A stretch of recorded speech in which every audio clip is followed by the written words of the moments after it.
తొండమునే కదంతమును తోరపు బొజ్జయు వామహస్తమున్ మెండుగ మ్రోయు గజ్జెలును మెల్లని చూపులు మందహాసమున్ కొండొక గుజ్జు రూపమున కోరిన విద్యలకెల్ల ఉజ్జవైయుండెడు పార్వతీ తనయ ఓయి గణాధిప నీకు మృక్కెదన్.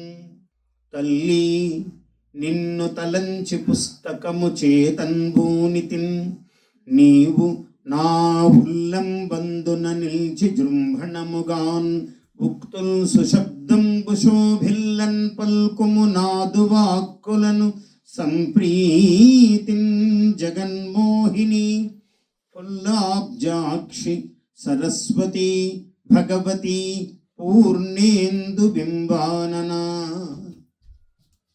ఇవి మామూలుగా మనకు చిన్నప్పుడు అందరూ చదువుతూ ఉన్నప్పుడు అక్షరాభ్యాస సమయంలో నేర్పిన పద్యాలు. చాలామందికి వస్తూ ఉండవచ్చు, మర్చిపోయి ఉండవచ్చు, మళ్ళీ ఒకసారి అంటే తిరిగి రావచ్చు. అంటే గణపతి సరస్వతి, ఈ సరస్వతియే 3 విధాల రూపములతో హ్రీంకారాసన గర్భితానల శిఖాం సౌః క్లీం కడాం బిభ్రతీం సౌవర్ణాంబరధారిణీం వరసుధాధౌతాం త్రినేత్రోజ్వలాం వందే పుస్తక పాశమంకుశధరాం స్రగ్భూషితాం ఉజ్వలాం త్వాం గౌరీం త్రిపురాం పరాత్పరకళాం శ్రీచక్ర సంచారిణీం. శ్రీచక్ర నగరాధివాసిని, శ్రీచక్ర సామ్రాజ్ఞి అయినటువంటి అమ్మవారే అన్ని అమ్మవారి యొక్క స్వరూపాలకు మూలము. ఏమిటి? బ్రహ్మాండ పురాణములో ఉత్తర భాగములో పూర్వ భాగము, ఉత్తర భాగము బ్రహ్మాండ పురాణము. ఈ ఉత్తర భాగములో లలితోపాఖ్యానము అని ఒక 32 భాగాలుగా లలితాదేవి ఉపాఖ్యానము చెప్పబడింది. ఈ లలితాదేవి ఉపాఖ్యానము ప్రపంచంలోకి ఎలా వచ్చిందయ్యా అంటే, అసలు సర్వ విద్యలకు అమ్మవారే మూలం, జగజ్జనని.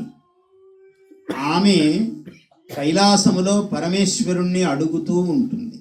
ఆమెకు తెలియక కాదు, ఎవరో ఒకరు చెప్పాలి, ఒకరు వినాలి, లోకానికి ప్రచారము జరగాలి. అందువల్ల అమ్మవారు అనేక విశేషాలు శివుణ్ణి, పరమేశ్వరుణ్ణి అడుగుతూ ఉంటుంది. ఆ పరమేశ్వరుడు ఆమెకు చెప్తూ ఉంటాడు. ఎందుకంటే బ్రహ్మ విద్య వినడానికి చాలా అర్హత కావాలి. బ్రహ్మ విద్య అనేది బ్రహ్మ ఏదైతే పరబ్రహ్మతత్వము ఉన్నదో దానికి సంబంధించినది బ్రహ్మ విద్య. ఆ విద్య అంటేనే స్త్రీలింగం, అమ్మవారి స్వరూపం.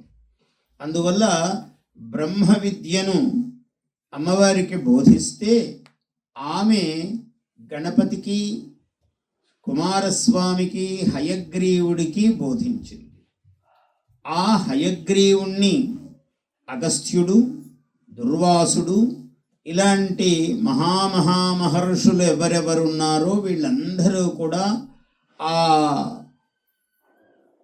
హయగ్రీవుడి ద్వారా ఈ లలితోపాఖ్యానమంతా ప్రపంచంలో విని ప్రచారము చేశారు ఋషులందరూ కూడా.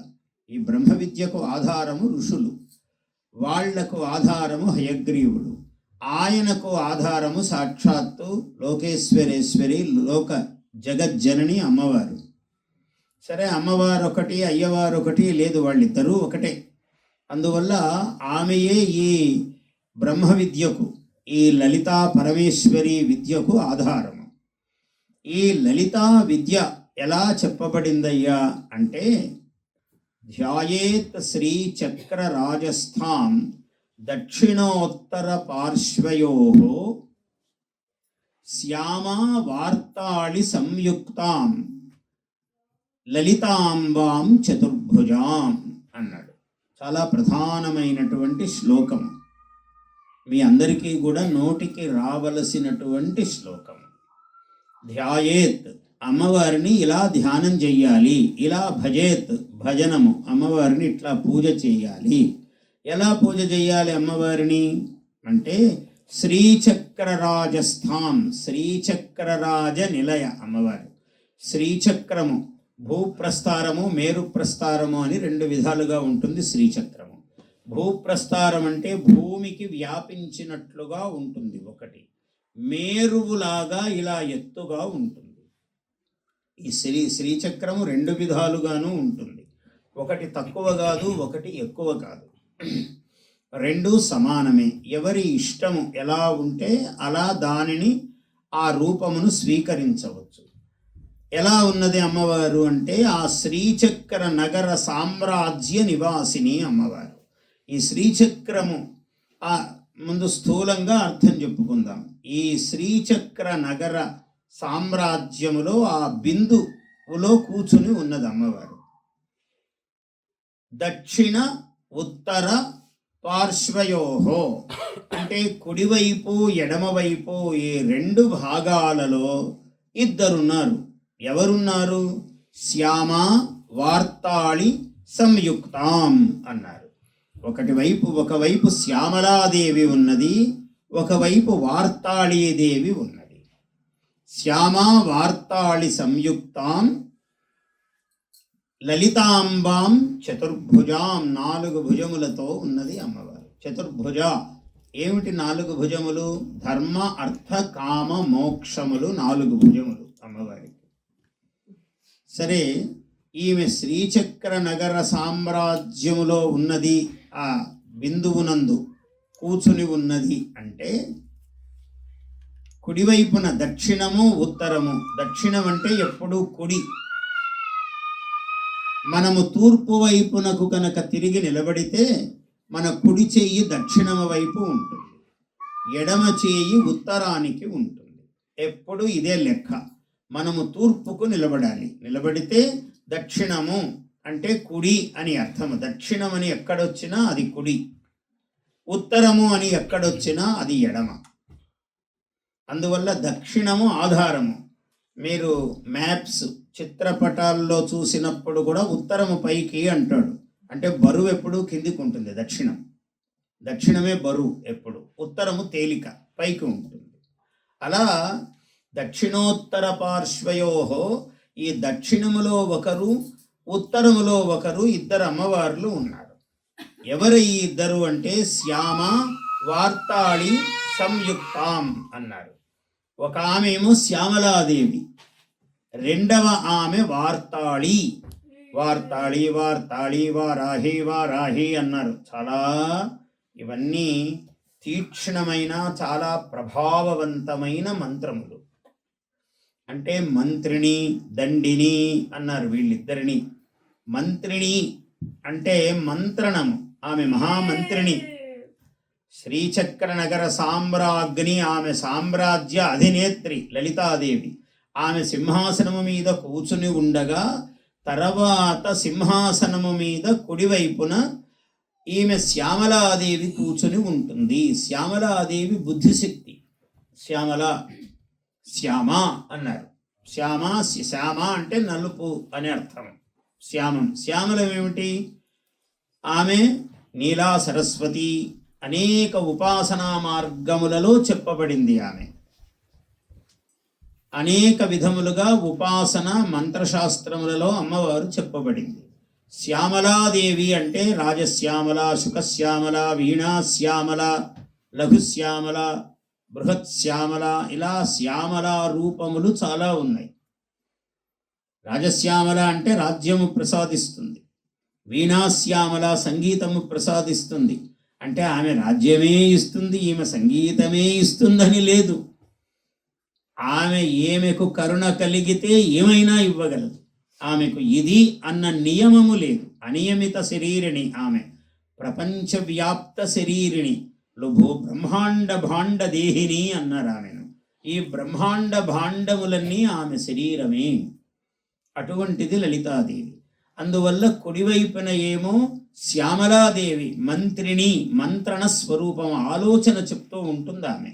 ఏది చెయ్యాలన్నా లలితాదేవి ఈమెతో మాట్లాడుతుంది, ఈమె ఆలోచన చెప్తుంది ఈ శ్యామలాదేవి. సరే, రెండవది ఏమిటి? ఎడమ వైపున వార్తాళి అన్నాడు, ఈమె వారాహీదేవి. వారాహీదేవి, వార్తాళీదేవి. ఇప్పుడు కలియుగము కాబట్టి అప్పుడప్పుడు ఒక ఆయన రాజశ్యామల అని పూజలు చేస్తాడు, ఒక ఆయనేమో వారాహీదేవి అని పూజ చేస్తాడు. యుగధర్మం అన్నీ అందరూ చేయదగ్గ వాళ్లే, కానీ అసలు మూలము లలితాదేవి.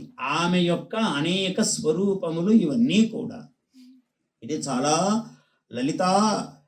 ఎలా ఉంటుందయ్యా అమ్మవారు అన్నారు, సకుంకుమ విలేపనాం అళిక చుంబి కస్తూరికాం సమందహసితే క్షణాం. ఎప్పుడు చిరునవ్వుతో ఉంటుంది అమ్మవారు. సమందహసిత, కేవలం చిరునవ్వు పెదవుల మీదే కాదు, కళ్ళతో కూడా ఎప్పుడూ ప్రసన్నమైన చూపు, కళ్ళ యందు కూడా నవ్వు ఉంటుందట ఆమెకు. కాబట్టి సమందహసితే క్షణాం, సమందహసిత ఈ క్షణ రెండు చెప్పాడు. సమందహసితే క్షణాం, నోటితో నవ్వుతూ కళ్ళు క్రూరంగా ఉండకూడదు. మానవులకు ఒక్కొక్కప్పుడు ఉండవచ్చు, అలా ఉండకూడదు. ఎలా ఉండాలో ధర్మం నేర్పిస్తున్నది అమ్మవారు. కాబట్టి సమందహసితే క్షణాం సశరచాపపాశాంకుశాం. శరములు చాపములు అంటే బాణములు, విల్లు అమ్మవారి చేతిలో ఉన్నాయి. సశరచాపపాశాంకుశాం అశేష జనమోహినీం. ఆమె ఎదురుగా మాట్లాడేవాడు అని అనేవాడు లేడు. ఎవడైనా మోహితుడైపోయి పాదాల మీద పడిపోతూనే ఉన్నాడు. అంత ఆ సమ్మోహన శక్తి కలిగినటువంటి తల్లి ఆమె. కాబట్టి అశేష జన మోహినీం అరుణమాల్య భూషాంబరాం. మామూలుగా ఆడవాళ్లకు అన్ని రంగులలో కన్నా కనకాంబరం అంటే చాలా ఇష్టం, సహజంగా స్త్రీలందరికీ. అది అమ్మవారి లక్షణం. ఏమిటి? ఆ కనకాంబరము పూలు దొరుకుతాయి కదా, పెద్ద వాసన లేకపోయినా ఆ రంగుకు చాలా ఆకర్షణ అయి అందరూ తల మీద అక్కడ 10 రకాల పువ్వులు పెడితే కనకాంబరం పూలే తీసుకుంటారు స్త్రీలందరూ. కారణం ఏమిటి అంటే ఆ రంగు అంత మాహాత్మ్యము. ఆ రంగు ఆ అమ్మవారు కట్టుకునే చీర రంగు అలా ఉందట. కాబట్టి అశేష జనమోహినీం అరుణమాల్య భూషాంబరాం జపా కుసుమ భాసురాం జప విధౌ స్మరేత్ అంబికాం. నీవు జపము చేసేటప్పుడు అమ్మవారిని ఎలా ధ్యానించాలి అంటే ఈ రూపముతో ఆ జగజ్జననిని ధ్యానం చెయ్యాలి. ఎన్నో ధ్యానాలు ఉన్నాయి. ఇది స్థూలముగా ధ్యాయేత్. ఏమన్నాడు? పరాత్పర కళాం శ్రీచక్ర సంచారిణి అని స్థూలముగా ఒక రూపము చెప్పాడు. ఇంకా దీనికి ఎన్నెన్ని కోటి అవతారములు, 64 లక్షల యోగిని మండలి, యోగిని దేవతలు 64 లక్షల దేవతలు ఉన్నారన్నారు. అందరూ అమ్మవారి యొక్క ఆకార భేదములు, ఆమె ఆయుధములు, ఆమె ఆభరణములు, ఆమె హస్త ముద్రలు, వీటిని బట్టి రూపము మారుతూ ఉంటుంది. ఇలా చెప్పాడు. అందుకని మామూలుగా అడుగుతూ ఉంటారు లోకంలో, ఖడ్గమాల చెయ్యొచ్చా గురువు గారు అంటే, ఖడ్గము కత్తులు, ఖడ్గం అంటే కత్తి, దాని యొక్క మాల. ఒక కత్తి అంటేనే ప్రమాదము కదా, అవి పెద్ద మాల అంటే అందుకని భయం ఆడవాళ్లకు. మామూలుగా ఖడ్గమాల చెయ్యొచ్చా అని అడుగుతుంటారు సహజంగా. కానీ ఆమె మాతృస్వరూపిణి కదా తల్లి. అమ్మల గన్నయమ్మ ముగురమ్మల మూల పుటమ్మ చాలా పెద్దమ్మ సురారులమ్మ కడు పారడి బుచ్చినయమ్మ. ఈ పద్యం చదివేటప్పుడు అమ్మల గన్నయమ్మ ఆపుతారు, బాగుంది. ముగురమ్మల మూల పుటమ్మ చాలా పెద్దమ్మ. ఎప్పుడు ఆది కాలంలో పుట్టిందట. తల్లి ఉంటే కదా పిల్లలందరూ రావడానికి. బ్రహ్మ విష్ణు మహేశ్వరుడు అందరూ వచ్చారు తర్వాత. ముందు తల్లి ఉండాలి. తల్లి లేనిదే ప్రపంచంలో సృష్టి లేదు. అందువల్ల చాలా పెద్దమ్మ సురారులమ్మ అని ఆపుతుంటారు. అక్కడ ఆపకూడదు. సురారులమ్మ కడుప అరడి పుచ్చినయమ్మ అంత కలిపి చదవాలి. ఏమిటి అర్థము? సురారులమ్మ కడుపు. సురారులమ్మ ఎవరు? సుర అరులు అంటే అసురులు, అంటే దైత్యులు. వాళ్ళ అమ్మ ఎవరు? దితి. ఆమెకెప్పుడు కడుపుకు కష్టం కలిగిస్తూ ఉంటుందట ఈ అమ్మ. ఎందుకంటే రాక్షసులందరినీ సంహరిస్తూ ఉంటుంది కదా ఎప్పుడు. అయ్యో నా కొడుకుల్ని ఇట్లా చేసావు తల్లి అని అంటూ ఉంటుంది ఎప్పుడు. ఈమెమో అదితి, అదితిర్దేవ మాత అన్నాడు. దితి దైత్యులకు మాత. కాబట్టి సురారులమ్మ కడుపు ఆరడి పుచ్చినయమ్మ, అక్కడ ఆపాలి. అమ్మల గన్నయమ్మ ముగురమ్మల మూల పుటమ్మ చాలా పెద్దమ్మ, సురారులమ్మ కడుపారడి బుచ్చినయమ్మ, తన్నులో నమ్మిన వేల్పుటమ్మల మనమ్ముల నుండియమ్మ. ఎవరెవరైతే తనను నమ్ముతారో ఆయా మనస్సులలో సంచరించేటువంటి తల్లి. తన్నులో నమ్మిన, ఆలో నమ్మేది ఎవరు? వేల్పుటమ్మలు, ఆ దేవతల మాతలు ఎవరెవరైతే ఉన్నారో ఆమెకు కూడా ఈమె మూలము. ఆ దేవతామాత కూడా ఈమెనే మనస్సులో నిలుపుకుంటుంది. తన్నులో నమ్మిన వేల్పుటమ్మల, వేల్పులంటే దేవతలు. తన్నులో నమ్మిన వేల్పుటమ్మల మనమ్ముల నుండి అమ్మ దుర్గ మాయమ్మ, కృపాబ్ధియుత్సుత కవిత్వ మహత్వ పటుత్వ సంపదల్. కవిత్వము, మహత్వము, పటుత్వము మూడు చెప్పాడు. త్వ త్వ త్వ అని. ఈ త్వ అంటే తత్వములు, మూడు తత్వములు. ఏం కావాలి? మూడు తత్వములు ఎందుకు చెప్పాడు అక్కడ? మహాకాళి, మహాలక్ష్మి, మహాసరస్వతి స్వరూపములు మూడు చెప్పాడు. కాబట్టి కవిత్వ అంటే మహా సరస్వతీదేవి, మహత్వ అంటే మహామహిమ. ఏమిటి మహత్వం? దేని వల్ల వస్తుంది? లక్ష్మీదేవి వల్ల వస్తుంది. కాబట్టి మా లక్ష్మీ బీజము. క అంటే క్లీం బీజము, అందుకని కవిత్వ అన్నాడు. సారస్వత బీజము. అలాగే మహత్వ అంటే మా లక్ష్మీ బీజము, మహాలక్ష్మీదేవి అనుగ్రహము, మహత్వము. ఇంకొకటి పటుత్వ అన్నాడు. పటుత్వం అంటే ఏమిటి? శక్తి. అంటే మహాకాళి, మహాసరస్వతి, మహాలక్ష్మి, మహాకాళీ బీజము పటుత్వం అన్నది. అందువల్ల ఈ మూడు విధములైనటువంటి శక్తిని నాకు ఇవ్వు తల్లి అన్నాడు. దీనినే ఏమన్నాడు? ఇచ్ఛాశక్తి, జ్ఞానశక్తి, క్రియాశక్తి. ముందు ఇచ్ఛా, కోరిక కలగాలి. నేను ఈ పర్వతం ఎక్కాలి, నేను లలితాదేవిని పూజ చెయ్యాలి, ఈ శ్రీచక్ర నగర సామ్రాజ్య అధినేత్రి అయినటువంటి అమ్మవారిని పూజించాలి అంటే అది మామూలుగా కలిగే కోరికనా? వాడు కూడా ఓ సామ్రాజ్యానికి అధిపతి అవుతాడని అర్థం.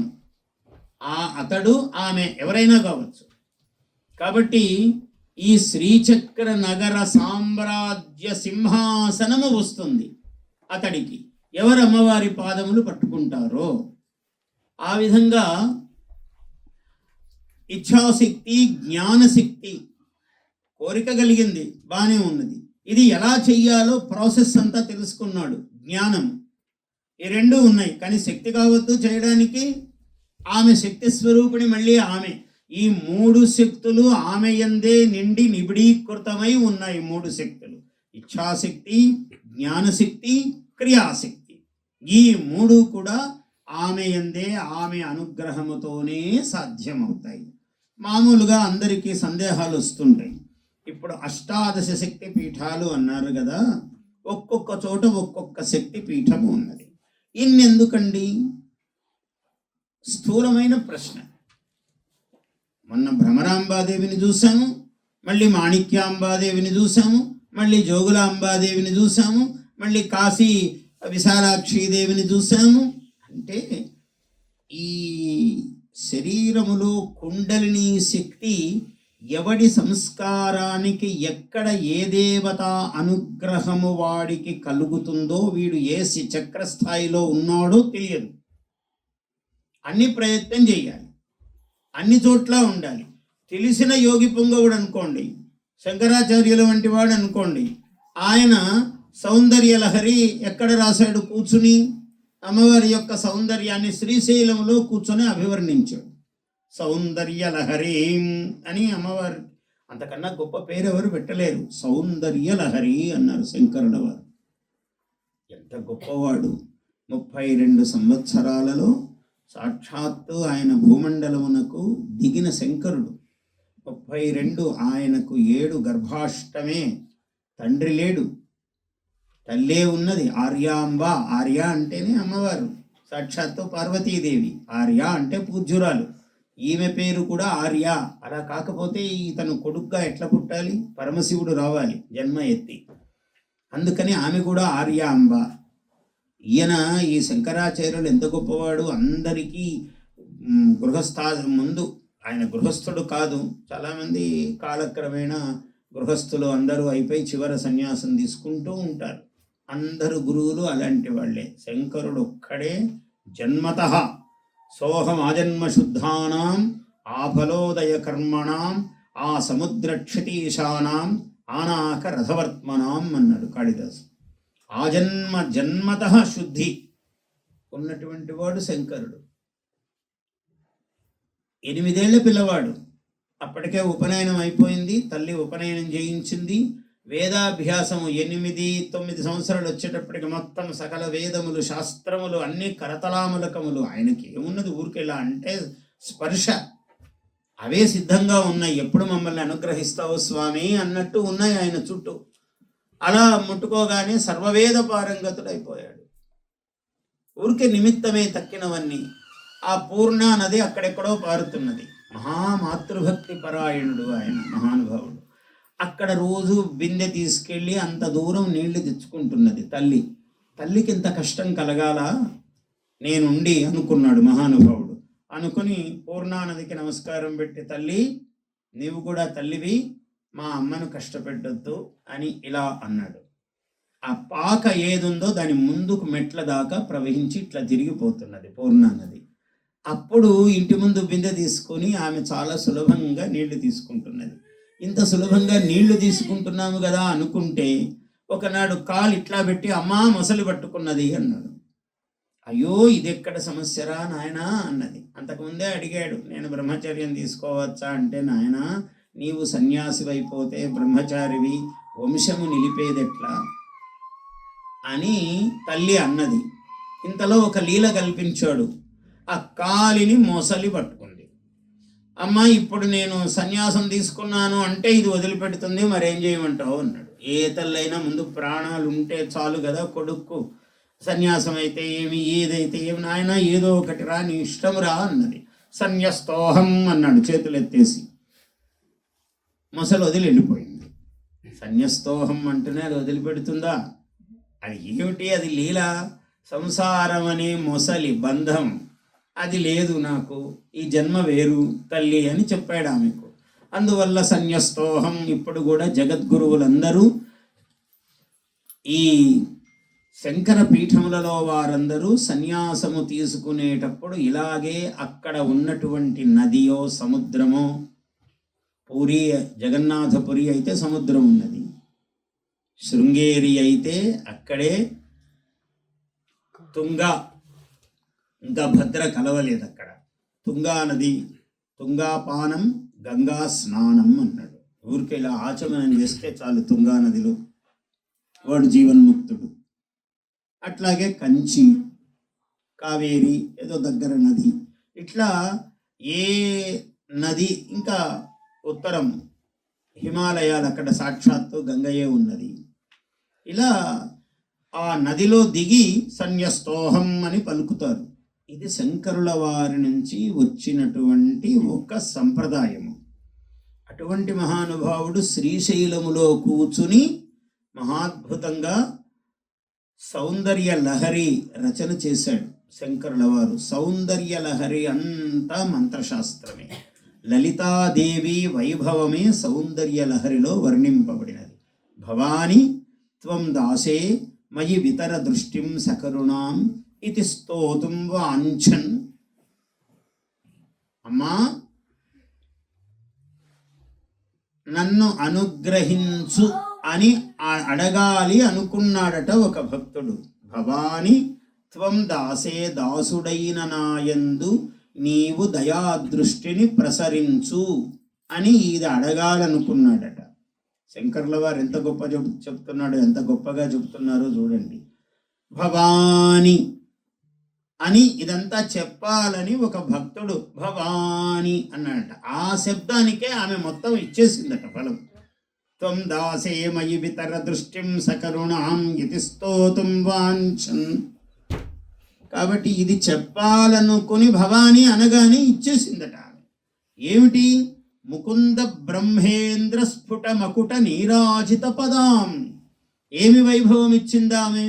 ముకుందుడు, బ్రహ్మ, ఇంద్రుడు. ముకుందుడు మహావిష్ణువు, బ్రహ్మ, ఇంద్రుడు. వీళ్ళు ఏ ఏ పదవులు అనుగ్రహాలు అన్నీ పొందారో వాటన్నిటి యొక్క మహాఫలమును భవాని అని అంటుండగానే వాడికి ఇచ్చేసింది.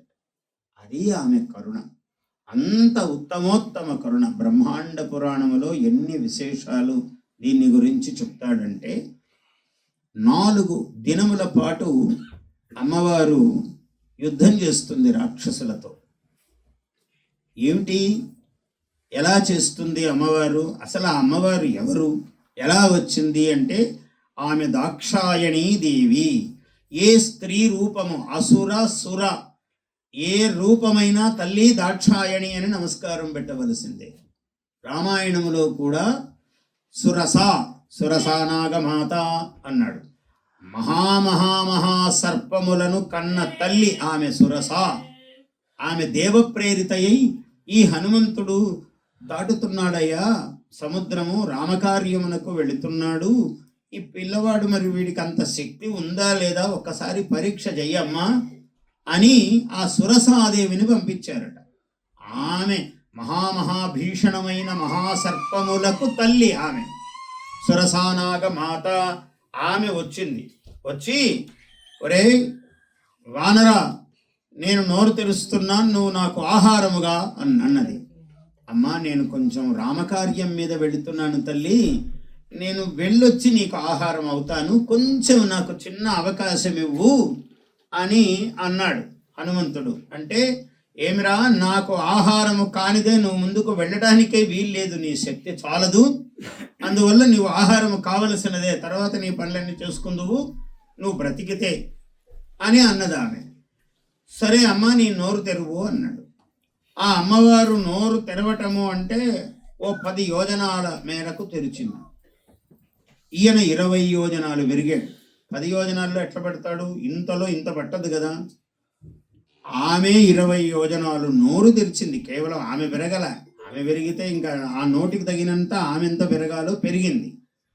వాల్మీకి మహర్షి చాలా అద్భుతంగా వర్ణిస్తాడు. ఈయన 30 యోజనాలు పెరిగాడు, ఆమె 40 పెరిగింది నోరు. ఈయన 50, 60, 70, 80, 90, 100 పెరిగింది. ఆమె నోరే 100 యోజనాలు తెరిచి. ఇప్పుడు ఆమె 100 కాబట్టి మళ్ళీ ఈయన 200 పెరిగి 300. ఆనంత్యము అనే దోషం వస్తుంది శాస్త్రములో. అంటే ఎక్కడికయ్యా ఇది అంతు లేకుండా అనంటే, మరి సూక్ష్మగ్రాహి, చాలా మతిమంతుడు హనుమంతుడు కాబట్టి వెంటనే ఎప్పుడైతే ఆమె 100 యోజనాల నోరు తెరిచిందో వెంటనే చిన్నగా మారిపోయాడు. ఒక్కసారి లోపలికి ఇట్లా దూరి, ఆయన అంత ఆకాశం మీద ప్రయాణం చేసేవాడు, ఇది కూడా కడుపు కూడా ఆయనకు ఒక ఆకాశమే కదా, ఇలా లోపలికి దూరి ఇలా బయటకు వచ్చేసాడు. తల్లి దాక్షాయణి నమస్కారం అన్నాడు. చూసారా, అక్కడ రామాయణంలో మహర్షి ఏం చెప్పాడు? దాక్షాయణి, ఓ దాక్షాయణి, నీకు నమస్కారము, నేను నీ కడుపులోకి వెళ్ళాలి అన్నావు, వెళ్ళి వచ్చేసానమ్మా. అంటే, నాయన నువ్వు చాలా మతిమంతుడివి, బుద్ధిమంతుడివి, చాలా శక్తిమంతుడివి, నీకు జయం కలుగుతుంది, పో, ఆశీర్వదిస్తున్నాను, నువ్వు యథేష్టం సంచర, నీ ఇష్టం వచ్చినట్టు ఇంకా లంకలో సంచరించు, పో, నీకు తిరుగులేదు అని ఆశీర్వదించింది. అక్కడ దాక్షాయణి అనే శబ్దము వాడాడు. దక్షుడు చాలా గొప్ప ప్రజాపతి. ప్రజాపతులలోకెల్లా ఇప్పుడు కశ్యపుడు ప్రజాపతి, అట్లా అందరికన్నా పెద్దవాడు దక్షుడు. దక్షుడు అంటే ఆ మాటకు కూడా అర్థమైంది, చాలా దక్షుడండి అని అంటే సమర్థుడు అని అర్థం. అంత సామర్థ్యము కలిగినటువంటి మహానుభావుడు దక్షుడు. అంత దక్షుడు శివతత్వమునకు అర్థము చేసుకోలేక శివతత్వమును ద్వేషించాడు శివుణ్ణి. పాములు వేసుకుంటాడు. ఇప్పుడు మామూలుగా అజ్ఞానులు చాలామంది లోకంలో మనం చూస్తుంటాం. జ్ఞానుల లాగా కనపడుతూ ఉండే అజ్ఞానులు చాలామంది ఉంటారు, మనకు కనపడుతూ ఉంటారు. వాళ్ళు శివుడిని వ్యతిరేకిస్తూ ఉంటారు. అబ్బాయి రుద్రుడండి, అబ్బాయి ఇదండి అదండి అని అన్నీ మనకు కూడా బోధ చేస్తూ ఉంటారు. వినేవాళ్ళు దొరికితే చెప్తారు అవన్నీ కూడా. సరే, మనం ఎవరికి దొరకము. సరే, అలా అందరికీ ఈ తత్వం అర్థం కాదు. ఆ శివతత్వం అర్థం చేసుకోవడానికి వీడు సంస్కారి కావాలి మానవుడు. లేకపోతే ఒక చెడు సంస్కారం ఏర్పడి ఉంటుంది. అట్లాంటి వాడు దక్షుడు. దక్షుడు అంత గొప్ప ప్రజాపతి అయినా ఓ పెద్ద యాగం చేస్తున్నాడు. చేస్తూ ఉంటే ఇలా వాళ్ళు కైలాసంలో కూర్చున్నారు. ఆ కొండ చర్యల మీద అందరూ దేవతాగణములందరూ విమానాలు వెళుతూ ఉన్నాయి. ఏమిటి వీళ్ళందరూ ఎక్కడ వెళుతున్నారు ఏమిటి అని అమ్మవారు విచారించింది. ఏమీ లేదు, మీ తండ్రి గారు దక్షుడు ఒక మహాయాగం చేస్తున్నాడు, అక్కడికి వీళ్ళందరూ వెళుతున్నారు అన్నారు. అవునా, మా తండ్రి గారి యాగం అయితే నేను వెళ్ళకుంటే ఎట్లా మరి అని అంటే ఆమెకు వెళ్ళాలనిపించింది. పుట్టినింటి మమకారము కదా స్త్రీకి గొప్పది. అందువల్ల ఆ దక్ష అధ్వరం, ధ్వరహింసాయాం ధాతువు. ఆ ధ్వర అంటే యజ్ఞములో చేసే హింస కాదు అన్నాడు. అందుకని అధ్వరం హింస కాదు అని పెద్ద బోర్డు పెట్టాడు పైన. అందరూ భ్రమపడుతూ ఉంటారు, అది హింస కాదు అన్నాడు. సరే, దాని సంగతి అట్టా ఉంచితే ఆ యాగమునకు అందరు వెళుతుంటే భర్తను అడిగింది, నాథ నేను కూడా వెళ్ళాలనుకుంటున్నాను అని అన్నది. శివుడు అన్నాడు, పరమేశ్వరుడు కాత్యాయని, ఓ దాక్షాయణి, నీకు తెలియనిదేమున్నది? పిలువని పేరంటానికి వెళ్ళటం అంత సముచితమా? నీవే ఆలోచించు, నీ ఇష్టం. నువ్వు వెళతానంటే నేను అడ్డు చెప్పను, వివేకముగా ఆలోచించు అన్నాడు. సరే, ఏమైనా పుట్టినింటి మమకారం ముందు వివేకాలు పెద్దగా పనిచేయవు. అందువల్ల నేను వెళతానండి అన్నది. అంతఃపురంలో దాసీ జనం, ఆమెంటే సామాన్యురాల జగజ్జనని. ఎంతోమంది ఆమె వెంట బయలుదేరారు, అందరూ వెళ్ళారు. వెళితే తండ్రి పెద్ద ఆసన్ముఖంగా ఉన్నాడు, పలుకరించలేదు ఆమెను. ఆ దక్షుడు అంత పెద్ద ప్రజాపతి కదా, ఎవరు ఆమెను అమ్మా జగజ్జనని వచ్చిందని పలుకరించడానికి ఆదరము మనస్సుల్లో ఉన్న చూపడానికి సాహసము చెయ్యటం లేదు, భయపడుతూ ఉన్నారు దక్షుడికి అందరూ. సరే, తల్లి కదా, ఎంత దక్షుడైనా భార్యకు స్వాతంత్ర్యం ఉంటుంది. మీరు ఉండండి, మీకేం తెలియదు అనేసి వెళుతుంది భార్య. కాబట్టి ఎంత పెద్ద ఈయన ఎటువంటి వాడైనా దేశాధ్యక్షుడైనా సరే మీకు తెలియదులేండి ఆ అంశం, మీకెందుకు, మీరు మాట్లాడొద్దు అని అంటుంది. అంటే సరే నాకెందుకు అని ఆయన వెంటనే పక్కకు తప్పుకోవాల్సిందే ఎవరైనా సరే. అందువల్ల అంత దక్షుడు కూడా భార్య మీరు ఊరుకోండి అన్నది. అన్నాడు. చూసి భార్యను కూడా ఆమెను పలకరిస్తావా అన్నాడు. అలా ఉండండి, ఊరికే ఏం మాట్లాడొద్దు అని వెళ్ళి తల్లి అని కౌగలించుకొని స్వాగతం చెప్పాడు. కూతురు కదా, మమతా బంధము పెద్దది, తీసుకెళ్ళింది. సరే, అంతా చేస్తే అందరినీ పిలిచాడు శివుడు తప్ప. అడిగింది తండ్రిని, కూతురు కదా ఎందుకు ఆయన్ని పిలవలేదు అంటే, ఏమన్నా మర్యాద గలవాడా నలుగురిలో పిలవటానికి? ఆ శ్మశానవాసం ఏమిటి, ఆ సర్పభూషణాలు ఏమిటి, ఆ 3 కన్నులు ఏమిటి, ఆ జటాజూటం ఏమిటి అంటే నీకు వికృతం అనిపించలేదా తల్లి? ఏదో చెప్పితే వినకుండా అట్లాంటి వాడిని చేసుకున్నావు నువ్వు. అసలు ఏమైనా సభాయోగ్యత కలవాడా పిలవడానికి అని అన్నాడు. నాన్న, పిలవనిదే మొదటి తప్పు. పైగా లోకేశ్వరేశ్వరుడైనటువంటి పరమేశ్వరుణ్ణి నిందిస్తున్నావు నీవు. ఇటువంటి నింద నా చెవిన పడినది. నేను దాక్షాయణిగా ఉండను, ఇంకా నీ కూతురుగా నేను ఉండను అని ఆమె యోగాగ్ని రగిల్చి అందులో ఆమె యోగాగ్నిలో పడి దగ్ధమైపోయినది. సరే, మరుజన్మలో ఆమె పార్వతిగా కూతురుగా, హిమవంతుని యొక్క కూతురుగా ఆమె జన్మించింది. జన్మించిన తర్వాత శివుడు సరే ఇంక అక్కడంతా ఆ శివుడికి చెప్పగానే శివుడు చాలా కోపోద్రిక్తుడయ్యాడు. ఒక్క జట ఇలా అన్నాడు. అనేటప్పటికే వాడు వీరభద్రుడు వచ్చాడు, భద్రకాళీదేవి వచ్చింది, ఇద్దరు అన్నా చెల్లెళ్ళు. ఆ వీరభద్రుడు వచ్చాడు, స్వామి ఆజ్ఞ అన్నాడు. ముందే వీరభద్రుడు అంటే పరమ రౌద్రాకారము. అతనికి ఎంతసేపు క్షణములో మొత్తం ఆ అధ్వరం అంతా ధ్వంసం చేసి పారేశాడు. ఒక్కసారి ఆ దక్షుని యొక్క శిరస్సు ఖండించేశాడు. మళ్ళీ అందరూ ప్రార్థన చేశారు. 8,000 మంత్రములతో, ఇది బ్రహ్మపురాణంలో చెప్తాడు, 8,000 నామధేయాలతో అష్టతనువు శివుడంటే. అష్టతనువులు ఎట్లా శివుడికి? పంచభూతములు 5, పృథివీ ఆపస్తేజో వాయు ఆకాశములు 5, సూర్య చంద్రులు 6, 7, యజమాన, ఎవడైతే శివభక్తుడు యజ్ఞము చేసేవాడుంటాడో వాడు 8వ శరీరము. ఇలా 8 శరీరములు శివుడికి. అష్టతనువు కాబట్టి 8,000 నామధేయాలతో చాలా అద్భుతంగా వర్ణిస్తాడు బ్రహ్మపురాణములో. ఇట్లా మోకాళ్ళ మీద, ఇలా నేల మీద మోకాళ్ళు ఆంచి కూర్చుని శివుణ్ణి, వీరభద్రుణ్ణి ఇలా చూస్తూ స్తోత్రం చేశాడు. ఎవరు? దక్షుడు. అంటే శివస్తోత్రం. అలా చేసేటప్పటికి వీరభద్రుడు చెప్పాడు మార్గము. ఏమిటి ఈ భీషణము, ఈ దారుణము, ప్రళయము అంటే, ప్రళయం అన్నది శివుడికి ఊరికే లీల, అదొక పెద్ద విషయము కాదయ్యా, మూర్ఖుడివి నీవు, జ్ఞానవంతుడివి కాలేదు. బ్రహ్మాశిరగా అన్నాడు. బ్రహ్మశిరస్సు. విష్ణురు హృదయము, విష్ణువు హృదయము.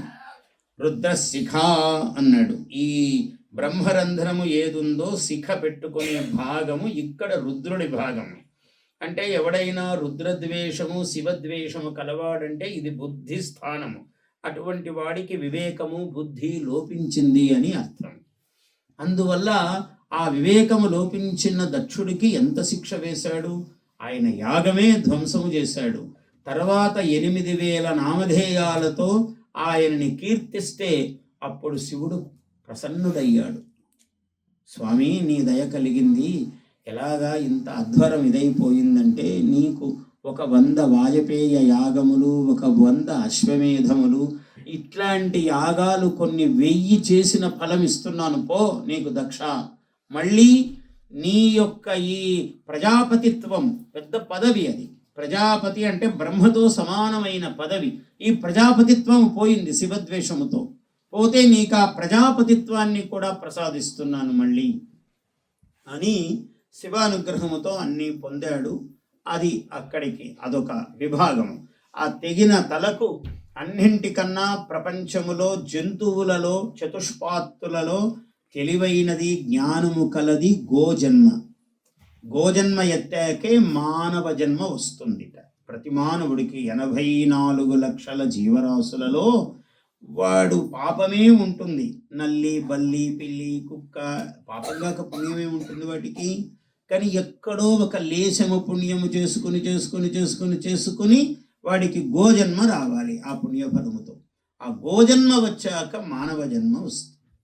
ఇలా దానికి ఒక పద్ధతి చెప్పాడు. అంటే 84 ఎంతసేపు పూర్తి చేస్తామండి, ఇదొకటి అదొకటి అంటే అంత తేలిక వ్యవహారము కాదు. ఆ కష్టం ఏమి, పరమ జుగుప్సాకరమైనటువంటి జన్మలన్నీ ఎత్తాలి. అందుకని మానవ జన్మ సర్వోత్కృష్టము నాయన.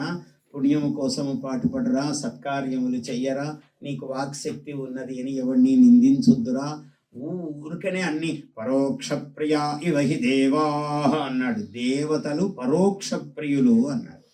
అంటే ఆ వ్యక్తి ఎదుట లేనప్పుడు కూడా మంచి మాటే వ్యక్తి గురించి మాట్లాడటం అన్నది దేవతా లక్షణం. కానీ మనం అసలు ఎట్లా ఉంటాం చూడండి లోకంలో. అసలు పాపం దేవతలు మన దగ్గర ఉండే వీలే లేదు అసలు. వాళ్ళు ఎవరు కూడా పాపం, మనం ఏదో అమ్మవారి కటాక్షం పొందుతున్నాం, మన సంగతి వేరు. కానీ మామూలుగా అట్లా ఉండే వీలు లేదు. ఏమిటంటే, రండి రండి ఇప్పుడే మీ గురించే మాట్లాడుకుంటున్నాము అని అన్నారు అనుకోండి, బాగా తిట్టుకున్నారా అంటే వాడికి అంత నమ్మకం. మనం తిట్టుకోవడం తప్ప మంచి మాట ఖచ్చితంగా మాట్లాడము అని ఆయనకు కూడా మన మీద అంత విశ్వాసం. మనం పాపం నిజంగానే అనుండొచ్చు, రండి రండి ఇప్పుడే మీ గురించి అనుకుంటున్నాము, ఇంతలోకి మీరు వచ్చారు. ఉపస్థితేయం కళ్యాణి నామిని కీర్తిత ఏవయత్ అన్నాడు కాళిదాసు రఘువంశంలో.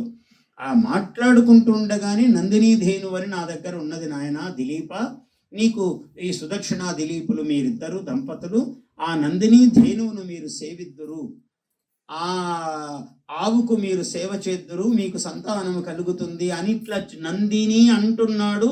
అది అడవిలో మేసి వచ్చిందట. ఉపస్థిత ఇయం కళ్యాణి, ఈ కళ్యాణవంతురాలైనటువంటి ఈ గోవు ఇలా మనం నామము అనుకుంటుండగానే వచ్చినది ఆహా అని అన్నాడు. ఆ కొమ్ములు ఎలా ఉన్నాయి రెండు అంటే శృంగాంతరం ద్వారమివ అర్థసిద్ధేహే అన్నాడు కాళిదాసు. ఉపమా కాబట్టి ఆయన ఉపమానం మహాద్భుతంగా ఉంటుంది. ఈయనకు కాబోయే కార్యసిద్ధికి మహాద్వారము వలె ఉన్నాయట ఆ రెండు కొమ్ములు, అలాంటి ధేనువును చూచెను అని అన్నాడు. సరే, అది వచ్చింది. ఇలా దాన్ని ఏమిటంటే దేవతా స్మరణం, అలా మాట ఏమిటంటే ఎప్పుడు కూడా మనిషి ఎదురుగా లేనప్పుడు కూడా ఒక తప్పు మాట మాట్లాడకూడదు. వాక్కుకు అది దుష్ఫలం ఇస్తుంది. తాత్కాలికంగా వాడిని నొప్పించవచ్చు, వీడిని నొప్పించవచ్చు. వాడు చూడు, నన్ను చూడగానే భయపడి అట్లా వెళ్ళిపోయాడండి అని అంటుంటాడు. వాడు వెళ్ళిపోవచ్చు, భయపడవచ్చు, కానీ నిన్ను భయపెట్టే సన్నివేశం చాలా ఉన్నది. దీన్ని ఒకవైపు గుర్తించుకోవాలి మనం. ఒక మాట మాట్లాడేటప్పుడు, ఒకటి అనేటప్పుడు, ఒకరిని నొప్పి కలుగజేసేటప్పుడు మనమేమి ఫలము పొందుతున్నామో ఎరుకగా ఉండాలి. సరే, ఇదంతా ఆ అజా అంటే అన్నింటికన్నా తెలివి తక్కువ జంతువు మేక, గొర్రె. దాని యొక్క తల తెచ్చి పెట్టాడు. అంటే మరి బుద్ధిహీనుడయ్యాడు కదా దక్షుడు. ఆయనకు అజా మేకాం లోహిత కృష్ణ శుక్లాం తెచ్చి ఆ మేక తలను పెట్టాడు. పెడితే అన్నింటికన్నా జ్ఞానశూన్యమైనటువంటి శిరస్సు, మహాజ్ఞానము కలిగిన వాడు దక్షుడు. ఆ జ్ఞాన లోపము ఏర్పడటం వల్ల అజాశిరస్సు వచ్చింది, మేక తల వచ్చింది దక్షుడికి. అదొక భాగం. సరే, పార్వతీదేవిగా మళ్ళీ అమ్మవారు జన్మ ఎత్తింది. హిమాలయుని యొక్క కుమార్తెగా పుట్టింది. పుట్టగానే నారదుడు ఏం చేశాడు? శివుడు వైరాగ్యము చేత తపస్సుకి వెళ్ళిపోయాడు. వైరాగ్యంతో తపస్సు వెళ్ళిపోయి ఆయన తపస్సు చేసుకుంటూ ఉన్నాడు. తపస్సు చేసుకుంటే లోకాలు ఏమి కావాలి? ఒక తారకాసురుడు అనేవాడు ఉన్నాడు. వాడు మహానుభావుడు ఒకడు పుట్టాడు. ఆ తారకాసురుణ్ణి సంహరించాలి అంటే శివుని యొక్క వీర్యముతో పుట్టిన ఒకడు కావాలి. వాడు ఎలా పుట్టాలి? ఈయనేమో వైరాగ్యముతో ఉన్నాడు. శివుడు నాకు లోకంతో ఏమిటి అని ఉన్నాడు, కూర్చున్నాడు. ఆయన తపస్సు చేస్తూ రుద్రాక్షమాల తిప్పుకుంటూ కూర్చున్నాడు. కూర్చుంటే ఈ పరిస్థితి ఎలాగా అని నారదుడు వెళ్ళి హిమవంతుడికి చెప్పాడు.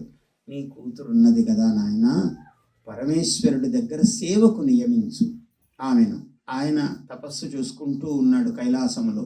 నీ కూతుర్ని రోజు పంపించి ఆయనకు పువ్వులు, ఆయనకు కాళ్లకు నీళ్లు కడిగి, మరి ఆయన తగలకూడదు, అయినా ఆమె పూజ చేస్తూ ఉండాలి, ఆయనకు నియమభంగము కలగరాదు, ఇలా చెయ్యమని నారదుడు ఉపదేశించాడు.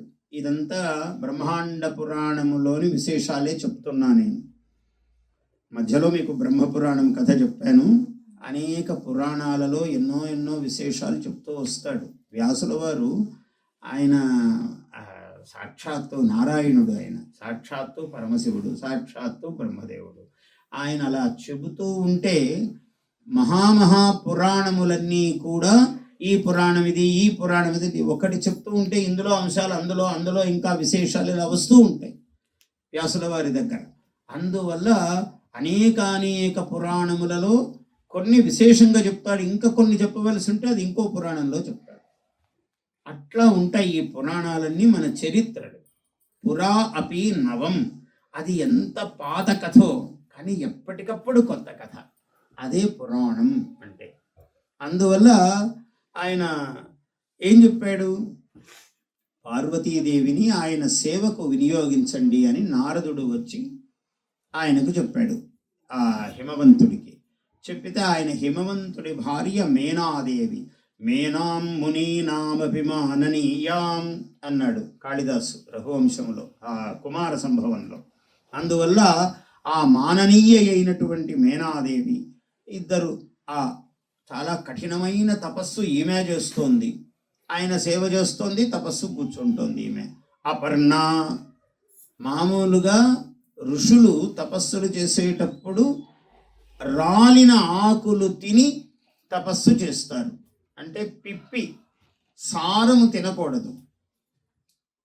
మనము వ్రతాలు దీక్షలు చేసేటప్పుడు అన్ని విధాల ఆహారాలు తీసుకుని కూడా మళ్ళీ నీరసము, మళ్ళీ చేతకాకపోవటము, ఏమంటే ఈమె ఒక గ్లాసు పాలు, ఒక 4 అరటిపళ్ళు ఇవే తిన్నాను, ఉపవాసం ఉన్నాను నేను.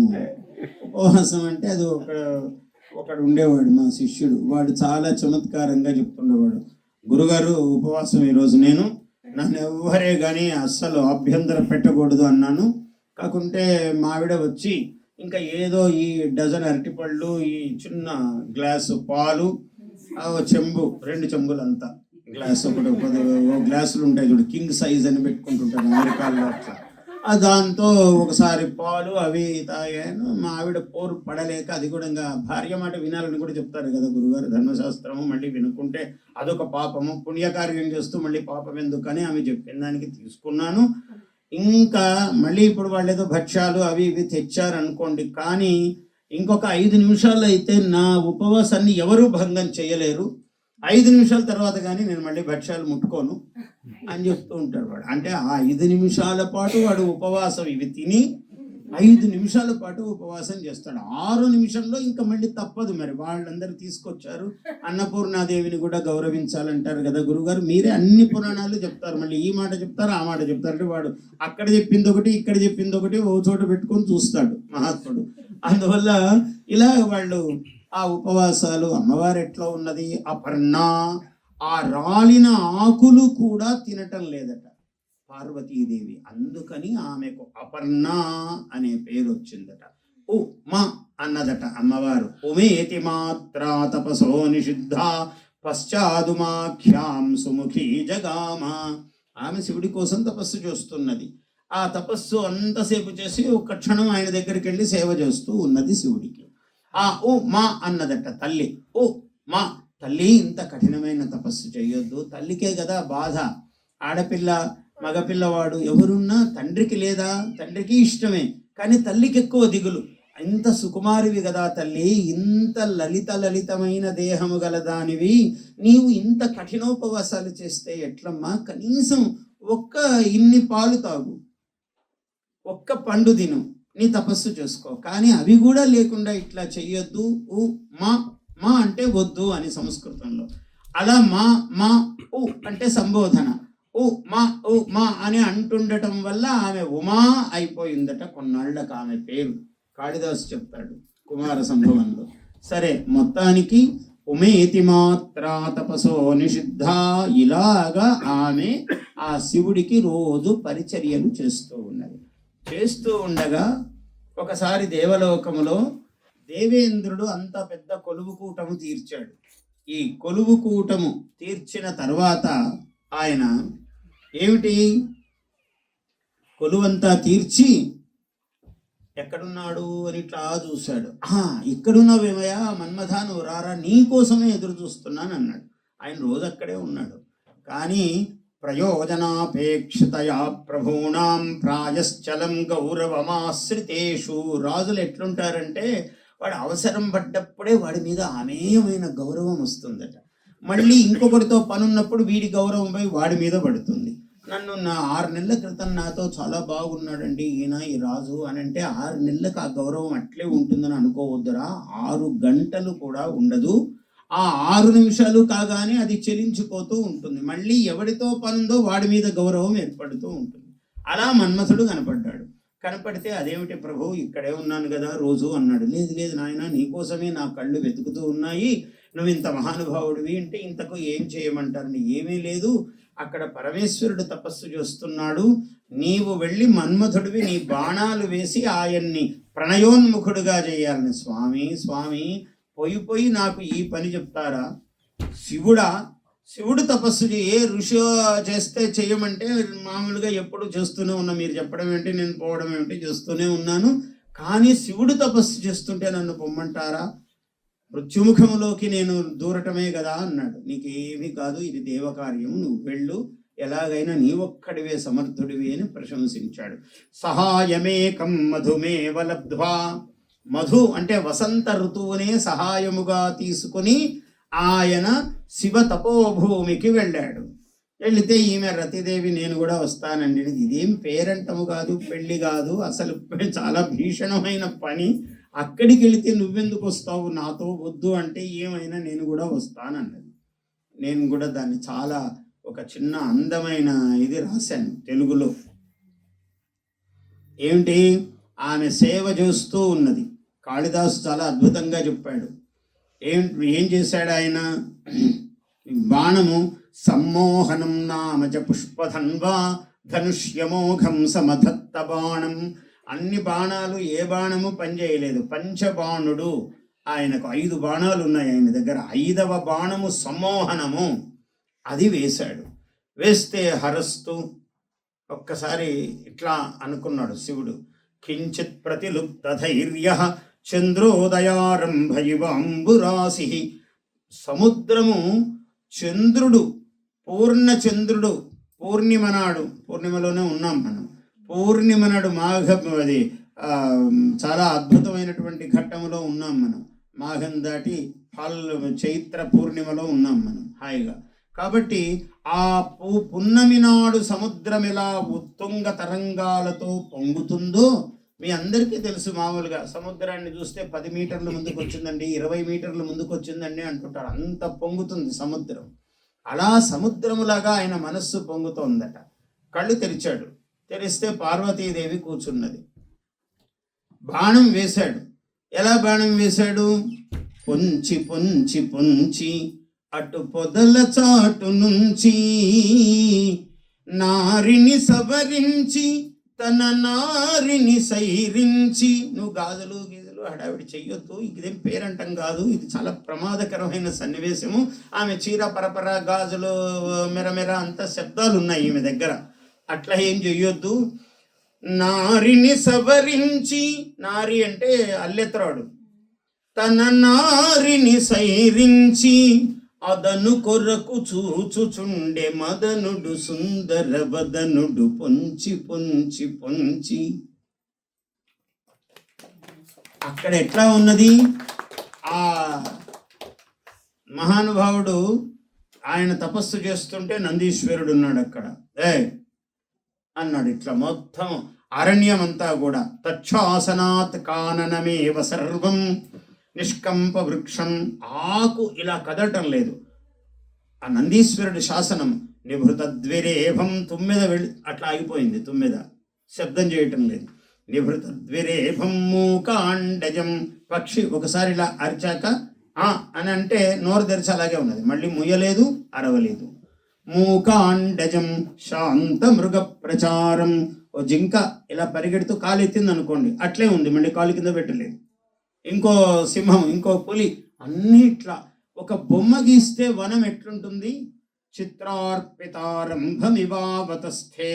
ఒక వనమును బొమ్మ గీచినట్లుగా ఆ కైలాస ప్రాంతమంతా ఇలా అయిపోయిందయ్యా.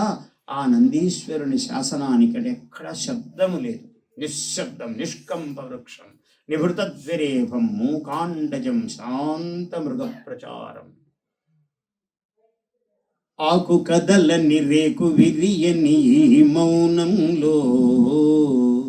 ఆకు కదలని, ఆకు కదిలితే శబ్దం అవుతుంది కానీ నిశ్శబ్దం ఉన్నది. ఆకు కదలని రేకు, ఒక పువ్వు రేకు ఇలా అనిందంటే శబ్దం అవుతుంది, చిన్న శబ్దం, అది కూడా లేదు.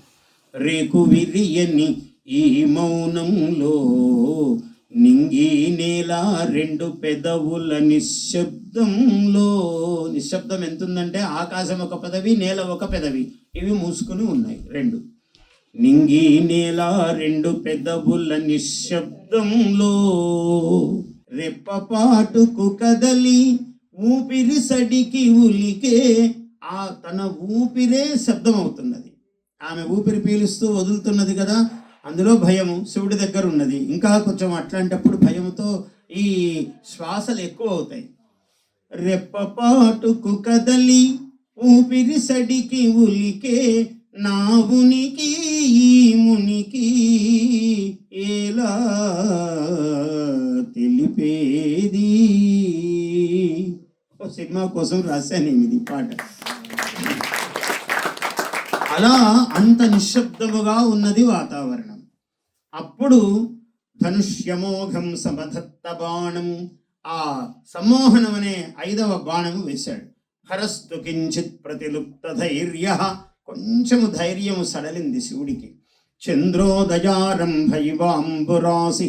ఉమాముఖే బింబఫలాధరోష్ఠే దొండపండు వంటి పెదవులు కలిగిన ఉమాదేవి యొక్క పెదవియందు ఆయన చూపులు అక్కడక్కడే తచ్చి ఆడుతున్నాయి. వ్యాపారయామాస విలోకనాని, అలా కదులుతున్నాయట. హరస్తు వసీవసిత్వాత్ బలవన్నిగృహ్య, ఆయన ఎవడు? పరమశివుడు. ఏమిట్రా నా మనస్సు ఏమిటి, చలించటం ఏమిటి, తపోభంగమా అని ఒక్కసారి ఇట్లా అనుకున్నాడు. వెంటనే మనస్సు అంతా స్వాధీనానికి వచ్చింది. అయినా దీనికి ఎవడు కారణం? దిశాం ఉపాంతేషు ససార దృష్టిం, ఇలా చూశాడట ఒక్కసారి. వాడు ఆసీనమాసన్న శరీరపాతం, వాడు బాణము ప్రత్యాలీఢపాదులు అంటే ఒక పాదం ఇలాగా పెట్టి రెండో కాలు ఇలా మోకాలు నేల మీద పెట్టి బాణము వేస్తూ పోగాలము దాపురించిన వాడు అన్నాడు. ఆసన్న శరీరపాతం, ఇంకా కాసేపట్లో వాడి శరీరం పాపం ఇదైపోతుంది. అలాంటి వాడు ఆసీనం, అలా కూర్చున్నటువంటి వాడిని చూశాడట. అనుకున్నాడు శివుడు. క్షణం పట్టలేదు. అనగానే దేవతలందరూ పరిగెత్తుకుంటూ వస్తున్నారు. క్రోధం ప్రభో సంహర సంహరేతి యావద్గిరఃఖేమరుతాం చరంతి. ఆకాశములో దేవతామండలి అంతా పరిగెత్తుకుంటూ వచ్చి స్వామి స్వామి స్వామి కోపాన్ని ఉపసంహరించండి ఉపసంహరించండి, అనుగ్రహించండి అనుగ్రహించండి అని దేవతలు అరుస్తూ ఉండగా ఈ శబ్దాలు ఎంతసేపటిలో చెవిలో పడుతూ ఉన్నాయో అంతలోనే తావత్సవన్హి భవనేత్ర జన్మ భస్మావశేషం మదనం చకార. అంతలోనే అక్కడగా మన్మధుడు వాడి బదులు బూడిదగుట్ట వచ్చేసిందండి. ఈ శివుడి కంటి మంట అట్లా ఒక క్షణంలో పడిపోయింది. వాడు బూడిదైపోయాడు. వీళ్ళంతా పాపం ఆర్తనాదాలు చేస్తూనే ఉన్నారు. దేవతలందరూ, బ్రహ్మ విష్ణువు ఇంద్రుడు అందరూ పరిగెత్తుకుంటారు. శివ శివ శివ, ఒక క్షణం అంటున్నా అయిపోయింది. ఇక్కడ బూడిదైపోయింది. అయిన తర్వాత ఏమిటి, సరే రతి దేవి విలపించటము ఇదంతా చాలా ఘట్టం. మనం అటువైపు వెళ్లకుండా ఒక కథ 1000 ముఖాలతో వెళుతూ ఉంటుంది. ఈ బూడిద ఏదైతే ఉందో ఆ మన్మధుని యొక్క బూడిద, దాంట్లో భండు అనే అసురుడు పుట్టాడు. చాలా బ్రహ్మాండంగా ఈ కథ అంతా చెప్తాడు బ్రహ్మాండ పురాణంలో.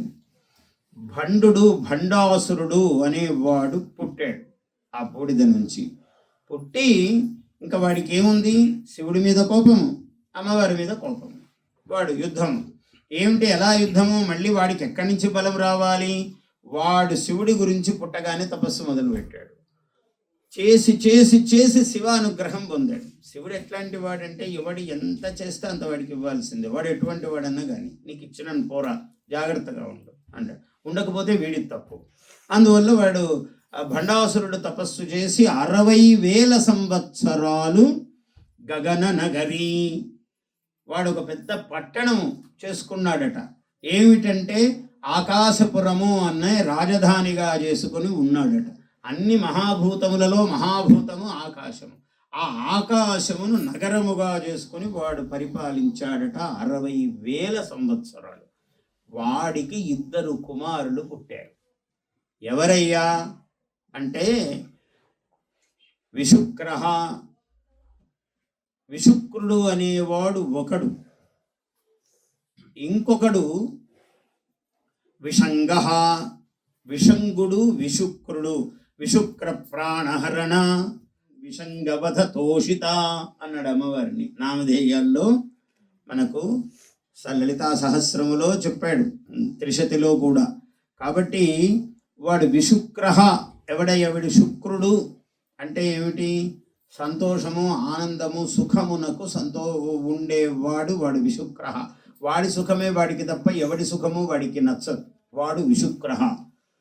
విషంగ అంటే సంగ, వికృత సంగ యస్య సహ విషంగ, అనుచితమైనటువంటి సంగము కలవాడు వాడు విషంగుడు. రాక్షసులు ఈ 2 బయలుదేరారు. 2 అమ్మవారు 4 దినముల పాటు మహాయుద్ధము నిరపినది అమ్మవారు. 4వ దినమున వీళ్ళందరినీ, ఎవరిని, భండాసురుణ్ణి. అసలు వీళ్ళందరూ ఎవరండి, బయట ఉన్నారు అదొక వైపు కథ, కానీ మన దగ్గర కూడా ఉన్నారు వీళ్ళు. ఏమిటి, ఆకాశమే రాజ్యము చేసుకుని పరిపాలించేవాడు. ఏమిటండి, హృదయము అనే ఆకాశమును నేనే గొప్ప, నాకన్నా మించిన వాడు లేడు అని ఈ అహంకార రాజ్యం ఒకటి సృష్టించుకుంటాడు. మనమందరము భండాసురులమే. అంటే మనం గుర్తిస్తే మన భండత్వం ఎంతో తెలుస్తుంది. మనమేం సామాన్యులం కాదు. నాకన్నా వాడు గొప్ప అంటాడా? అది ఎట్లా అవుతుంది గురువుగారు? అట్లా జరగడానికి వీల్లేదు. నా దగ్గర ఉన్నంత డబ్బు వాడి దగ్గర ఎక్కడుందండి? ఆడవాళ్ళు అయితే నాకన్నా సౌందర్యవతి ఆమె, ఇట్లా ఆభరణాలు వేసుకుంటే 7 వారాల నగలు నేను అసలు ఒక్కరు పనికొస్తారా నా ముందు అంటే 7 వారాలు ఏమిటి 70 వారాలు ఉన్నాయి నా దగ్గర అంటుంది ఆమె. 70 కాదు 100 ఉన్నాయి నా దగ్గర అంటుంది ఆమె. కట్టిన చీర కట్టను నేను అంటూ. ఇట్లా ఎవరి వైభవం వాళ్ళది. ఇలా ఇదంతా ఈ హృదయం అనే ఆకాశములో అహంకార సామ్రాజ్యమును నిర్మించుకుని చేసేవాళ్ళని వాడు భండాసుర అన్నాడు. వాడికి మళ్ళీ 2 కుమారులు. ఎవరయ్యా? విశుక్ర, ఒకడు విశుక్రుడు, ఒకడు విషంగ. అంటే విషప్రాయమైన సంగము కలవాడు. వికృతమైన సంగము అంటే కలయిక. దౌర్మంత్ర్యాత్ నృపతిర్వినశ్యతి భర్తృహరి చెప్పాడు. ఎవడైనా రాజు పడిపోయాడంటే వాడికి సలహా ఇచ్చేవాడు ఉంటాడే పక్కన, వీడి వల్లనే వాడు కింద పడేది. ఎప్పుడు రాజ్యం పోగొట్టుకునేది ఎప్పుడు తప్పుడు సలహా ఇస్తాడు. ఎలా ఉందిరా అంటే, అబ్బా ఏం మంచి పేరుందండి, అసలు మీ గురించి ఇట్లా వాళ్ళు ఏ శివుడికో అభిషేకాలు చేసినట్టు మీ విగ్రహాలు పెట్టుకొని అభిషేకాలు చేయాలనుకుంటున్నారు సార్, అసలు మీరంటే ఏమనుకున్నారు అసలు అని చెప్తుంటాడు వీడు. చెప్తే అవునా అని వాడు ఇంకా మెట్టెక్కిపోతుంటాడు. అందుకే మామూలుగా ఇంటెలిజెన్స్ అంటుంటాడు. వాడి ఇంటెలిజెన్స్ చెప్పేవన్నీ అబద్ధపు వార్తలే. ఏ రాజు ఏ మంత్రి ఎంత పెద్దవాడి దగ్గర కూడా ఇంటెలిజెన్స్ అనేవాడు పొద్దున్నే 6 గంటలకే బ్రీఫ్ చేస్తాడండి. వాడు చేసేదంతా ఆ బ్రీఫింగ్ అంతా కూడా పనికిరానిది. వాడు ఏమిటంటే, అదేమిటి సార్ అసలు ఎట్లా మీకు ఈ థాట్ వచ్చిందని అందరూ అనుకుంటున్నారు, ఇంత గొప్ప ఆలోచన ఎట్లా ప్రసరించింది, అసలు ఇంతవరకు ఎంతమంది పరిపాలించలేదండి మనం చూస్తుండగానే, కానీ ఎవరికి ఇంత గొప్ప ఆలోచన అయితే రాలేదు, మొట్టమొదటిసారి మీకు అని వాడు చెప్తాడు పక్కన. ఓహోహో అని వీడు అనుకుంటుంటాడు. అంటే నువ్వు నిజమే చెప్తున్నావు కదా, మీ దగ్గర అబద్ధం కూడా చెప్పటమా, మీరెంత ప్రజ్ఞావంతులు, ఇట్లా అబద్ధం చెప్తే క్షణంలో పట్టేయరు మీరు, మీకు నేను అబద్ధం చెప్పగలనా, ఎవరో మామూలు వాళ్ళకి చెప్తాం వాళ్ళకే చెప్పాం మేము, మీ దగ్గర ఇట్లా అబద్ధం చెప్తాము అని వాడు ఎన్ని చెప్పాలో. అందుకని దౌర్మంత్ర్యాత్ నృపతిర్వినశ్యతి యతి సంగాత్, యతికి అతిగా లోక సంఘం, ఎప్పుడు లోక వ్యవహారాలు కావాలి, ఊరికే దండం పట్టుకొని ఉంటాడు తప్ప ఆయన అంతా ప్రపంచమంతా కావాలి ఆయనకి. ఆయనేమి యతి సంగాత్ సుతోలాలనాత్, పిల్లవాడిని ఎక్కువ మనం మాలిమి చేయటం వల్ల పిల్లలు చెడిపోతారు. సుతోలాలనాత్ విప్రో అనధ్యయనాత్, బ్రాహ్మణుడు వేదం చదవకపోతే చెడిపోతాడు.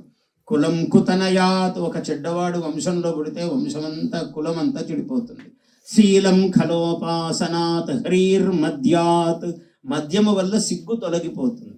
అనవేక్షణాదపి కృషి, మనం పంట వాడు వేసి 6 నెలలకు ఒకసారి వెళ్ళి వీడు ఎలా ఉందంటే బ్రహ్మాండం దూరం మనంతా విపరీతమైన వాన అంటే అక్కడ రాలేదు కదరా అంటే ఇక్కడ కొట్టి కురిసింది అనుకోండి పంట ఎక్కడ మిగులుతుందండి అని చెప్తాడు వాడు.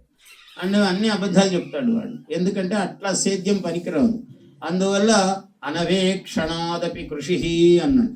ఇట్లా ఒక్కొక్క దానికి ఒక్కొక్క కారణముతో ప్రమాదము అన్నాడు. ఇలా అటువంటి ఆ భండాసురుణ్ణి ఆ విషంగా వధ తోషిత అమ్మవారు దేవకార్య సముద్యత, ఇందులో ఏం చెప్తాడు స్థూలంగా చెప్తున్నాను ఒక్కసారి. ఆయన అమ్మవారి యొక్క ఆవిర్భావము, ఆమె మహాయజ్ఞము జరుగుతూ ఉంటే దేవకార్యము కోసం పుట్టింది అమ్మవారు, దేవకార్య సముద్యత అని అందుకే అన్నారు. ఆ త్రిశతిలో కానీ సహస్రనామధేయాల్లో కానీ ఈ విశేషాలన్నీ చెప్తాడు. అవన్నీ కూడా బ్రహ్మాండ పురాణము మూలముగా దేని వాటికి హయగ్రీవుని యొక్క లలితాదేవి హయగ్రీవుణ్ణి అనుగ్రహించి ఇచ్చినటువంటిది. 3 సంవత్సరాలు వదలలేదట హయగ్రీవుని పాదాలు పట్టుకుని అగస్త్యుడు. అప్పుడు ఆయన నామధేయాలు చెప్పాడు ఆ హయగ్రీవుడు. అట్లా హయగ్రీవుని ద్వారా అమ్మవారి అనుగ్రహముతో ఈ లలితా సహస్రనామము లలితా త్రిశతి ఏర్పడ్డాయి. త్రిశతి ఇంకా ప్రధానము. శంకరుల వారు త్రిశతికి భాష్యం రాశారు. సహస్రనామానికి ఎందుకు రాయలేదయ్యా అంటే, భవిష్యత్తులో ఒక మహానుభావుడు వస్తాడు, అతడు రాస్తాడు అని భాస్కర రాయలు తెలుగువాడు, భాస్కర రాయలు. అందుకనే అమ్మవారి మహామంత్రమునకు పంచదశి షోడశి అని అంటారు. నవాక్షరి అంటే చండీ దేవత. పంచదశి 17 అక్షరాలు అంటే చంద్ర కళలు ఎలా 15 అలా 15 కళలు. ఏమేమి ఉన్నాయి ఇందులో? ఇందులో రాముడు ఉన్నాడు, రామమంత్రం ఉంది, కృష్ణ మంత్రం ఉన్నది, ఇందులో వీరభద్ర మంత్రం ఉన్నది, శివమంత్రం ఉన్నది, అమ్మవారి మంత్రం ఉన్నది, గాణాపత్య మంత్రం ఉన్నది, ఇందులో సౌర మంత్రము సూర్యునికి సంబంధించిన మంత్రం ఉన్నది. ఈ పంచదశి, మేము పంచదశి దీక్ష అండి, షోడశి దీక్ష అండి, పాదుకాంత దీక్షాపరులం అండి అని చెప్తుంటారు మహాత్ములు. అది చాలా గొప్ప విషయం. ఇలా సర్వదేవతా సమూహముగా ఈ శ్రీచక్రములో లేని దేవతలు లేరు. ఒక్కొక్క భాగములో అన్ని కోణములలో అందరు దేవతలు ఉన్నారు అక్కడ. అందువల్ల ఇంకా ఈ మంత్రము లేదు అని లేదు. అమ్మవారిని ఉపాసిస్తే సర్వ మంత్ర సారము, విష్ణు మంత్రం ఉన్నది, శివమంత్రం ఉన్నది, బ్రహ్మ మంత్రం ఉన్నది, సరస్వతి, లక్ష్మి, కాళి అన్ని ఇవన్నీ కలిస్తేనే పంచదశి షోడశి అన్నారు. అలాగే నవాక్షరి కూడా సంఖ్య 9 కదా, సంఖ్య 15 కదా, 16 కదా అని చూడరాదు. నవార్ణ మంత్రము కూడా, నవ అంటే పూర్ణము. ఏమిటయ్యా? భోగశ్చ మోక్షశ్చ కరస్థ ఏవా. అమ్మవారి పాదాలను ఎవరు పట్టుకుంటారో వాడికి ఇహములో భోగం ఉంటుంది, పరములో మోక్షం ఉంటుంది, రెండు సమానముగా ఉంటాయి అని చెప్పాడు. అది అమ్మవారి యొక్క పూర్ణ మంత్రస్వరూపము, శ్రీచక్ర నగర సామ్రాజ్ఞి యొక్క వైభవము. అలా ఇంకోటి ఏమిటి? ఆ శివ పార్వతీ కళ్యాణము. ఈ బ్రహ్మాండ పురాణములో అమ్మవారు ఉద్భవించటమేమి, శివపార్వతీ కళ్యాణము జరగటమేమి, ఆ కళ్యాణము తర్వాత ఒకరోజు ఇలా ఈ కార్యక్రమం రాక్షస వధ నిర్వహించడానికి ఒకసారి కామేశ్వర ముఖాలోక కల్పిత శ్రీ గణేశ్వర అన్నాడు ఒక నామధేయం. ఒక్కొక్క నామధేయానికి ఒక్కొక్క కథ ఉంటుంది. ఏమీ లేదు, ఒక్కసారి స్వామివారి ముఖం ఇలా చూసిందట అమ్మవారు. ఆ చూపులలో కలవటముతో గణేశ్వరుడు పుట్టాడట, మహాగణాధిపతి. దశాంగుళి నఖోత్పన్న నారాయణ దశాకృతి. 10 వేళ్లలో 10 అవతారములు, మత్స్యకూర్మ వరాహ నారసింహశ్చ వామనః రామో రామశ్చ కృష్ణ కల్కిరేవచ. ఇలా 10 అవతారములు ఆమె గోటి కాంతులలో ఉద్భవించాయి. అటువంటిది దేవదేవి యొక్క మహిమ, అటువంటిది అమ్మవారు శ్రీనగర సామ్రాజ్ఞి అయినటువంటి దేవదేవి యొక్క మహిమ. అటువంటి మహిమను మనం ఇవాళ తెలుసుకుంటూ ఉన్నాము. అనురాధ హరి క్రోవిడి దంపతులు చాలా విశేషంగా ఇక్కడ ఈ కార్యక్రమాన్ని, ఇవాళ గురువారము, అనేక విధాల దత్తాత్రేయ అనుగ్రహం ఉన్నటువంటి గురువారం ఇది. అదే విధముగా హనుమంతుడి యొక్క అనుగ్రహం ఉన్నటువంటి వారము ఈ గురువారం. ఏమిటి? గురువు అంటే బృహస్పతి, బుద్ధికి బృహస్పతి, దేవగురువు. అటువంటి వారం.